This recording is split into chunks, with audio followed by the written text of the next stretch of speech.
Alright, it's going to be a video trying to make as detailed as possible about how to replace the blower on a 2007 BMW 525i and piece this together over time, so hopefully it'll make sense in the end. But just now got the old one out, and you can kind of see I'm going to have to swap over some stuff, but one thing I will notate here is that the main reason I replaced this was this thing started sounding like crickets a long time ago, and the crickets slowly got worse. And actually, something to know in case you have the same thing is that I actually did a practice run on this a while back and took this out before I ever bought the new one. And when I did, you can kind of see the shaft stuff pretty rusty. But I just sprayed a little bit of WD-40 in there, and it lasted, well, I think it's about at least 4 months, I think, before it started squeaking again. So that's something you can do to get you by if that's what's going on. So anyway, okay, this is definitely essential for doing this job so you don't tear up anything. Got these off of Amazon, pretty inexpensive. Started off with this one, and then just start using some smaller ones. Just take your time, slowly pry on it, and just work your way down, again, slowly. Just get one in, you'll pull it out, and you can start using your hand with the tools. Just kind of work your way down again slowly, and it'll pop off. And you want to kind of lift up as you come out so the ducts go into the back, can clear. And then I'll go in from the back side and then use the clips there to remove the emergency flashers. And then just push these down on the back side, then you can pull it through and have easy access to the connector. Take it off. Alright, now that that's out of the way, just got a couple of fasteners there and there. And also, before you get going, definitely want to go and put the gear shift in drive, because you're going to need the room to get this panel out. And before you move along any further, go ahead and remove the negative post from the battery. After you have the handle back, take the 2 screws out. You want to get you a nice long screwdriver and just put it down in this area right in there. And then just start prying out, and you'll see there's a clip basically right here you're trying to pop out.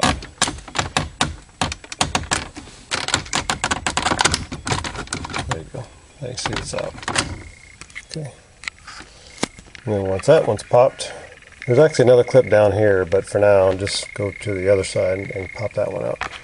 Unfortunately, I don't have any help or enough hands to show you, but like I said, a little tricky getting this one out. The hardest part, I mean, these pop out with a screwdriver, but I'll show you again another clip, but there's 2 clips, one here and there's another one down here. And just take your time with it. Basically what I did is I got it underneath at the point of each of the clips, and then just pulled on it on the side as well as right here at the same time. And eventually get enough force it pops out. But like I said, they're right there and right there. I'll show you another video, but that's the hardest part. Once you pop that out, those are the last clips holding it in, then you can take the connectors off. I just have to take these 3 connectors off. That one, and that one. Clean the panel out, and there are 3 more connectors down there at the bottom you got to take off. Then it comes out. Now, one thing I like to do as I go along is, when I can, just put hardware back in its spot. It'll be easier to, that way you don't get lost or figure out what goes where, and put together some tape or something like I did to keep the harnesses together. It's just, you can figure it out, just makes it a little bit easier. And go down to this one. Start taking these off. That stuff just pops off. Same thing with this part here. These just pop out. Like I said, that pops out too, so does the interior part around the gear shift. And there are 3 connectors. Got one there, and then these 2 there. All 3 of these just pull out. They just have little friction locks, so just pull on them and they'll come out. A couple of fasteners here. That one and that one. Okay. Ashtray needs to come out. Don't try to pry on it, just press it down and then it pops out. After you do this, now this console trim can come out. The only thing going to keep you in place is this little latch relief. Just press that in. Use some plastic tools again to pop it open, and then it'll come right out. There's one connector that needs to come out. That's it. Alright, next, got to take this ashtray assembly out. You'll see the fasteners. It's got these keepers in there that keeps this in there. So take those 4 screws out and then assemble the CD player in there. Take the connectors off. That one just pulls out, and that one just pulls out. This one right here, the really big one, the lock is, you need to push it in. Alright, on this really big connector for the CD player, the lock is right there. You'll need to press it in. Hard to see with the light, but you'll squeeze that, and that unlocks it, and then you can rotate it up. And I didn't point it out, but there is 3 screws on each side that holds this assembly in, so 6 screws altogether to hold the centerpiece in. Like I said, you just keep the CD player, mounted to it. Just take the connector. Now we're finally getting access to it. Now this is a part of the video where this is something I did, and to me it just makes the job way easier. But I'm not saying that you have to.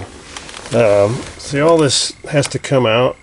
Got these 2 clips to hold it in place, and this fits down. This duct fits down inside here. So what I did is I just cut slits in this plastic piece there, the ducting. By cutting these slits, I could pull this back, and I can pull this out a whole lot easier. And there's a little connector you got to take off for this little that's a little motor for the there's like a little diverter valve in there, and unpop those 2 clips there.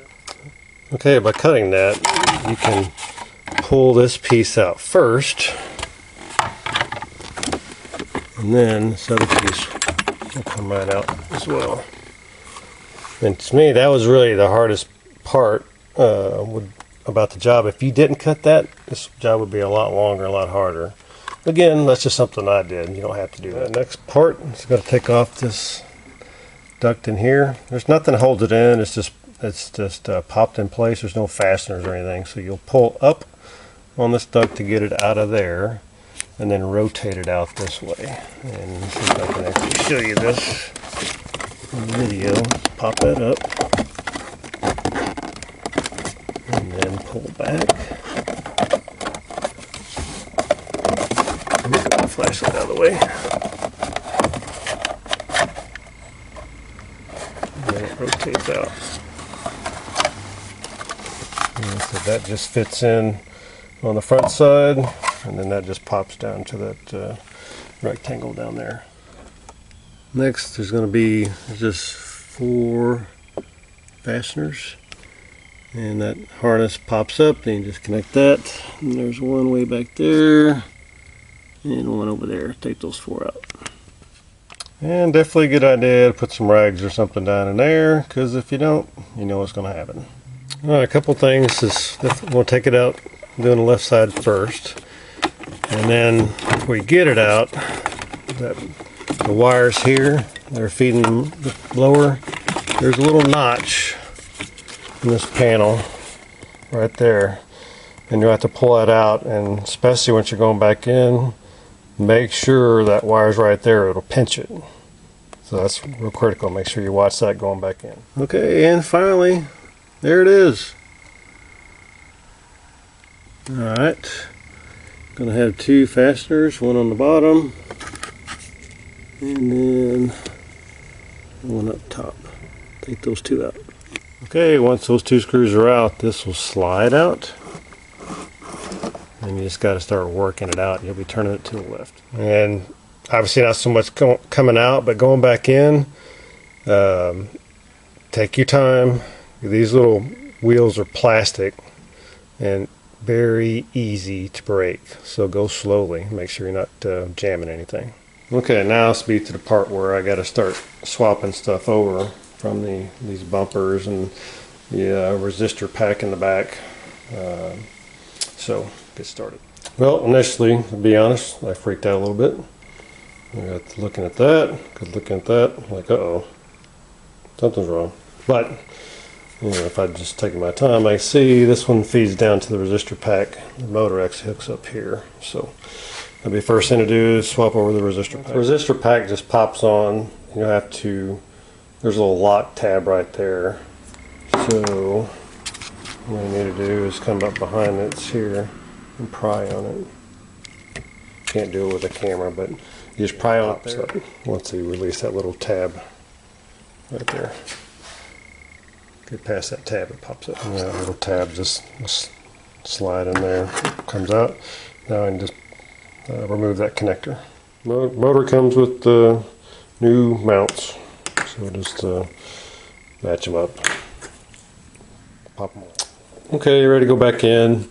And also too, I guess I shouldn't mention for guys that, or somebody who wants to do this, is I elected not to get the resistor pack. Mine's been working just fine. And it's really not, it takes a little while to do this job, but it's pretty easy. So, but by all means, if you want to go and buy one and do it all at the same time, yeah, why not? All right, new one's in there and mounted. Just the reverse of everything you've seen coming out. And again, when you're putting this thing in, be real careful. The little plastic wheels will break real easy. So again, just take your time putting it in there. I'm kind of stopping right here. You can kind of see, like I said, this would be a lot harder if that piece wasn't cut and folded back. So I held it back and then kept this together, and then I'm just popping it in. Now also too is that you can split this piece right here. I don't recommend it. This make it definitely be a lot harder, because that shaft for that diverter valve goes right to the middle of it, and it goes like the pivot points right there. But and again, if you can keep it all together, cut that, this job's way easier. But again, this is just something that I did. And when I'm done, I put a tie wrap back there. This is just air flowing to the back. Doesn't matter if it's got a little bit of a leak anyway, which it really probably won't, but still, that's all you really need. Just tie wrap it back down. It all finished. Took me about 4 hours. Probably will wind up taking somewhere about 3, I guess. But I wound up getting this for, I think it's about $140. Hate to think what the dealership would charge for something like this, especially as buried as it is. Again, it's really not a bad job. It's just a lot to take apart, but go by the steps and it won't be that big a deal. Apologize for the audio and video quality. It's just okay. It's an older camcorder, but should be able to get the gist of what I'm trying to show. So if you do this job, hopefully this will help you out. Nothing else will definitely save you a lot of money.